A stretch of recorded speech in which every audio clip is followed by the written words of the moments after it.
Te revelaré el secreto detrás de tu dolor de mandíbula matutino.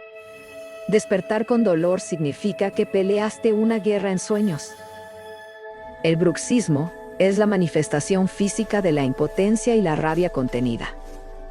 Puedes usar una férula para proteger tus dientes, pero no cura tu ansiedad. Necesitas aprender a morder en la vida real, poniendo límites verbales. Confiesa, ¿usas placa de descanso o ya te has roto alguna muela por estrés? Aprende a poner límites y relajar tu mandíbula uniéndote al entrenamiento. Y recuerda, en los momentos difíciles, pausa y panding, pequeño bambú.